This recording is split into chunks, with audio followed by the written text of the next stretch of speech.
Welcome to day 2 of our intentional inductive study through the Bible together as a community. We're glad that you're here with us. This is People of the Free Gift, where we ground believers in their identity in Christ and equip them to reach those caught in religion. If you're new to the channel, go ahead and click that subscribe button anytime during this video, and you will be notified when we make new content and new videos, which obviously is going to be every single day.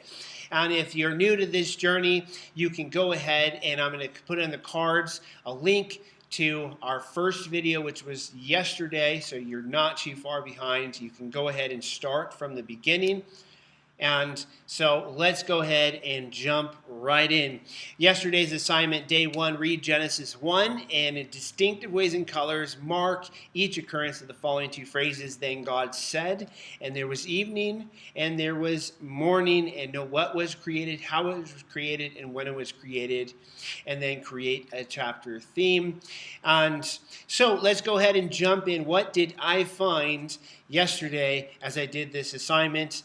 So we have before day 1, it talks about God created the heavens and the earth. The earth was without form and void, and darkness was upon the face of the deep, and the Spirit of God moved upon the face of the waters.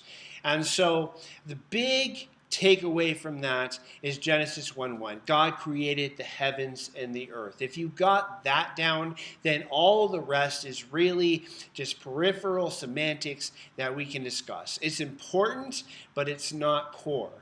And that's important to remember as we get into discussions with each other and as we share our thoughts and our ideas with each other as we go through the scripture. And so you can see, and even in verse 2, some would say the earth became formless and void, and that what you have in the days subsequent is a new creation. And some would say, no, you have a general description, then you have more specific day-by-day descriptions. Some would say that the days in Genesis are not 24-hour days, and that they're more just periods of time. But what we find in here, day 1, is let there be light. That's what God said.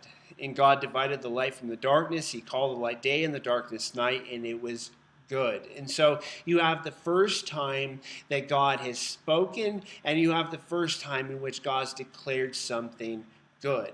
And those are important because, and then you have this phrase, and it was evening, and it was morning, day 1. And that's a formula that's carried out through this chapter in Genesis. And some have noted that while day does have a range of meanings, it's not common. In fact, pretty unlikely that you would have somebody say it was evening and it was morning, it's day 1 or day 2, and that they would mean anything other than 24-hour days.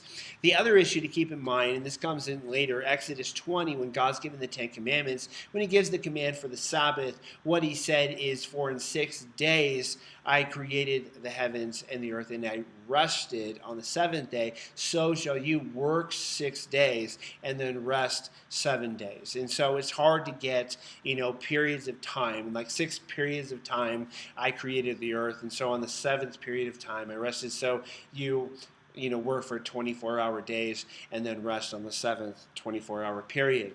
The second thing that's important here is it says that God said it was good. God declares goodness. This is a pattern that starts right here in Genesis 1, and it's important for the gospel. You don't become good. You are declared good by God. Jesus said there's good trees, there's bad trees. A bad tree bears bad fruit. A good tree bears good fruit. The way that you become good is if God declares you good. So going on to day 2, let there be a firmament in the midst of the waters, dividing waters from waters. And then God divided the waters which were under the firmament from the waters above the firmament, and God called the firmament heaven. And so some would even say that there was water, there used to be waters in the heavens that are divided from the waters here on earth. And God called the firmament heaven. You need to understand that heaven in the Hebrew and the Greek is both, there's multiple layers of heaven. The word actually is plural, shemayim in the Hebrew. And so you have multiple layers of heaven. And that doesn't mean that there's multiple like kingdoms of heaven. That means that the immediate, where you see like the birds and the clouds, that would be the first heaven. Then the second heaven, where the planets and the stars and the sun are located, that would be the second heaven. And the third heaven, 2 Corinthians 12, clarifies the third heaven is where the throne of God is. And where we typically, when we say heaven, that's the heaven that we're thinking of. But in Genesis 1, it's not saying like from heaven, like if you look up, you can see heaven, and this is what happened there compared to here. It's saying that that in the atmosphere, that there was waters that were separated from the waters. And then you go into day 3, let the waters under heaven be gathered together in one place, and let the dry land appear. Let God call the dry land earth, and God called the gathering together of the waters seas. Let the earth bring forth grass, the herb yielding seed, and the fruit tree yielding fruit after its kind. And this is another important thing, that God in this chapter, and then when we get to the flood narrative, this is going to be important, this idea of kind, that it was only one or two of each kind, or 7 of each kind on the ark, and that it's the kinds that reproduce. So in the plant kingdom, in the animal kingdom, in the human race, okay, we are reproducing after our kind. And so it's not getting down to the species level, and that you can't intermarry species or interbreed species. It's going after the kind level, okay? And again, he says it was good. Day 4, let there be lights in the firmament of the heaven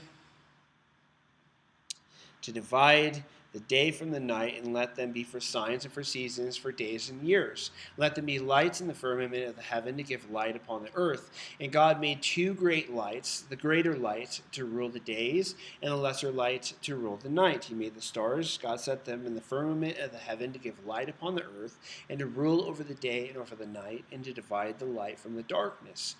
And so you got the physical light and darkness, but you also have the metaphorical light and darkness that's alluded to here.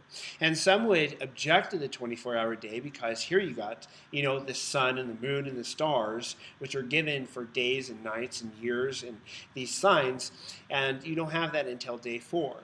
And I don't know if that necessarily negates what I said earlier, but I'll leave that up to you, and we can talk about it in the comments down below, or maybe if you ask a question, we can get into that with the Q&A, weekly Q&A. And he says it was good. Okay. Day 5, let the waters bring forth abundantly the moving creature that has life, and fowl that may fly above the earth in the open firmament of heaven. God created the whales and every living creature that moves, which the waters brought forth abundantly after their kind, and every winged fowl after its kind. And God blessed them, saying, be fruitful and multiply, and fill the waters and the seas, and let fowl multiply in the earth. And it was good. And so you've got, the animals, and you got sea creatures, and you got land creatures. And notice they're in the same day, and so that could kind of throw a rock in the shoe of evolution. But you got day 6. And let the earth bring forth the living creature after his kind, cattle and creeping thing, and beasts of the earth after his kind. God made the beasts of the earth after his kind, and cattle after their kind, and every thing that creeps upon the earth after his kind. And it was good. And let us make man in our image, after our likeness, and let them have dominion over the fish of the sea, and over the fowl of the air, and over the cattle, and over the earth, and over every creeping thing. God created man in his image, male and female. God blessed them, saying, be fruitful and multiply, and replenish the earth, and subdue it, and have dominion over it. Behold, I have given you every herb bearing seed, every tree for meat, and every beast of the earth, and every fowl of the air, and everything that creeps upon the earth, wherein there is life. I have given every green herb for meat. God saw everything that he had made, and it was very good. And so you have it's good up until the point in which he creates humans, and then he says it is very good. And he created man and woman in his likeness, in his image, and we are unique amongst the creation. This is the pinnacle of the creation. And some would argue that Genesis 1 isn't scientific, it's just poetic, and that is all leading up to the culmination of the creation of humanity, which is in the image of God and given dominion over the creation itself. And that men and women, he's blessed them. He says, be fruitful and multiply, replenish the earth and subdue it and have dominion over it. And notice that it was originally a vegetarian diet that God ordained. And we can get into that deeper, or if you have specific questions about that, you can feel free to ask those as well.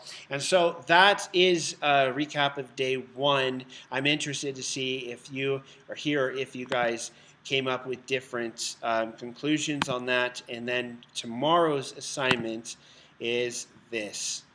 Day 2, carefully read Genesis 2. And again, this will be in the description down below, so don't make a mad rush for the pen. Carefully read Genesis 2. And what does it say about men? What does it say about women? And what does it say about the relationship of man and woman?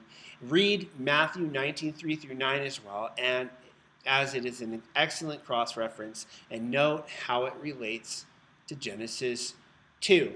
And so we're going to be getting into that tomorrow and tomorrow's video. And so don't forget to subscribe, like this video, share it with other people who want to get into the Bible and understand the Bible for themselves and who want to be a part of this community. And until next time, may God be with you.